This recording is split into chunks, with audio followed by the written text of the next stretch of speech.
Assalamualaikum warahmatullahi wabarakatuh. Kembali bertemu sama Pak Adi. Sebelum kita melanjutkan pembelajaran, ayo bersama-sama kita berdoa menurut kepercayaan masing-masing. Berdoa dimulai.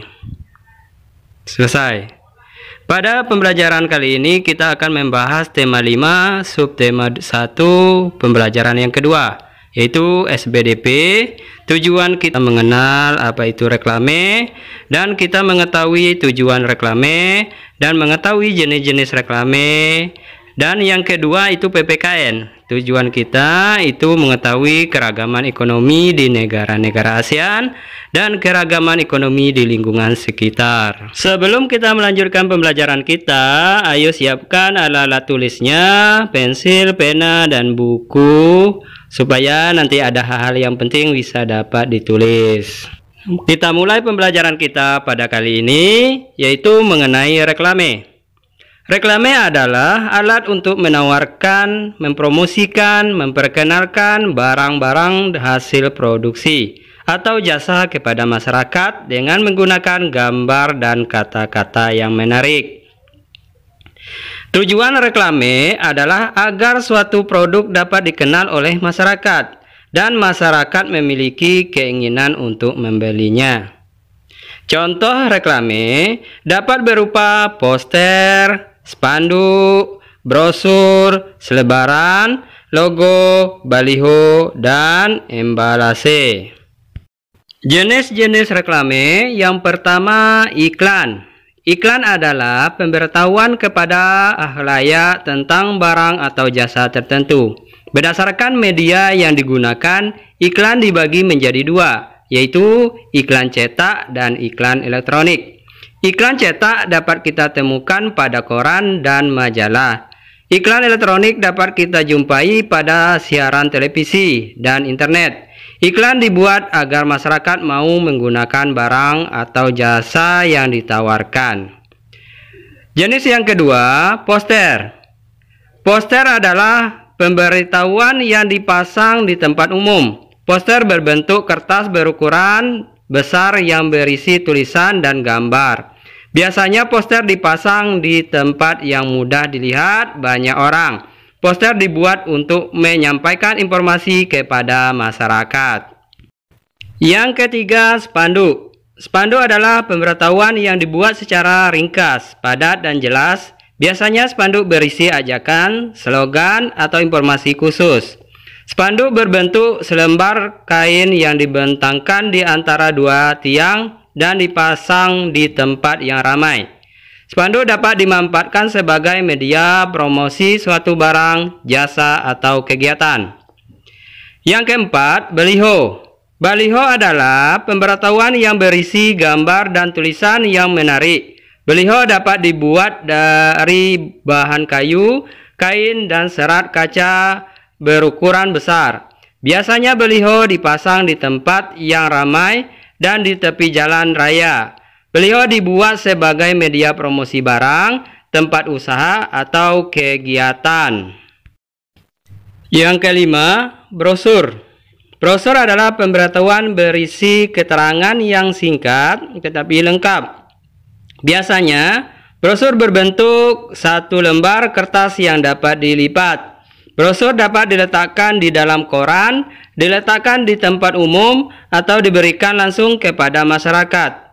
Brosur dibuat untuk memberikan informasi kepada masyarakat tentang barang atau jasa secara detail. Yang keenam, pamflet. Pamflet adalah pemberitahuan yang berisi tulisan serta gambar di satu sisi atau kedua sisi kertas. Pamflet berbentuk satu lembar yang dapat dilipat tetapi tidak dijilid. Biasanya pamflet ditempel di tempat umum atau diberikan langsung kepada masyarakat. Pamflet dibuat untuk mendidik, memberikan informasi, dan menghibur masyarakat. Yang ketujuh, leaflet. Leaflet adalah pemberitahuan yang berisi informasi suatu produk, sekolah, atau perusahaan. Leaflet berbentuk satu lembar kertas berukuran kecil yang dilipat menjadi 3 atau 4 bagian. Biasanya, leaflet disebarkan langsung kepada masyarakat. Leaflet dibuat sebagai media promosi untuk memperkenalkan barang, jasa, sekolah, atau perusahaan. Yang kedelapan, buklet. Buklet adalah pemberitahuan berupa buku kecil yang berfungsi sebagai selebaran. Buklet terdiri atas bagian sampul, daftar isi, dan halaman isi. Biasanya, buklet disebarkan langsung kepada masyarakat. Buklet dibuat sebagai media promosi untuk memperkenalkan barang, jasa, atau kegiatan. Yang kesembilan, embalase. Embalase adalah pemberitahuan secara visual yang terdapat pada kemasan suatu produk, berupa gambar dan tulisan. Embalase berisi informasi tentang suatu barang secara detail. Embalase dibuat untuk menarik minat masyarakat agar membeli suatu barang. Dan yang terakhir, yang ke-10, logo. Logo adalah gambar atau huruf yang bermakna dan mewakili suatu barang maupun jasa. Logo dibuat sebagai identitas barang, jasa, organisasi, perusahaan, atau individu agar mudah diingat oleh orang lain. Keragaman ekonomi di negara-negara ASEAN. Yang pertama, kerajinan kulit khas Indonesia. Indonesia memiliki banyak sentra kerajinan kulit, antara lain Garut, Magetan, dan Sidoarjo. Kerajinan kulit Indonesia meliputi produk jaket, sepatu, tas, dan dompet. Kerajinan kulit Indonesia sudah terkenal hingga diekspor ke berbagai negara. Harga yang terjangkau dengan kualitas yang bagus merupakan nilai lebih dari kerajinan kulit Indonesia. Yang kedua, manisan buah khas Thailand. Thailand mempunyai produk kreatif berupa manisan buah. Pengusaha manisan buah di Thailand mengembangkan produk dengan mengemasnya dalam kaleng. Dengan demikian, produk manisan buah lebih tahan lama dan dapat dijadikan komoditas ekspor. Yang ketiga, minuman kopi khas Vietnam. Vietnam memiliki minuman kopi khas yang sudah terkenal.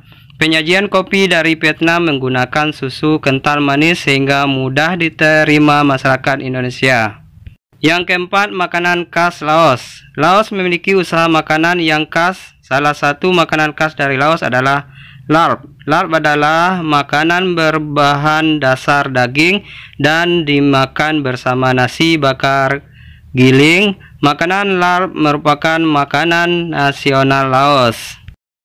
Keragaman ekonomi di lingkungan sekitar. Di lingkungan sekitar juga terdapat keragaman ekonomi. Keragaman ekonomi tersebut dapat kita lihat dari berbagai kegiatan usaha yang ada. Ada kegiatan usaha pembuatan barang, penyaluran barang, dan penyediaan jasa. Keragaman usaha tersebut dapat membantu masyarakat.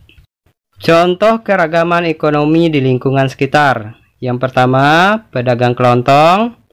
Yang kedua, pengusaha salon. Yang ketiga, penjual sayur. Dan yang keempat, pengusaha bengkel. Itulah pembahasan kita pada kali ini. Mungkin ada yang belum jelas, boleh dilihat lagi, ditonton lagi videonya. Untuk itu, saya tutup. Wassalamualaikum warahmatullahi wabarakatuh. Terima kasih.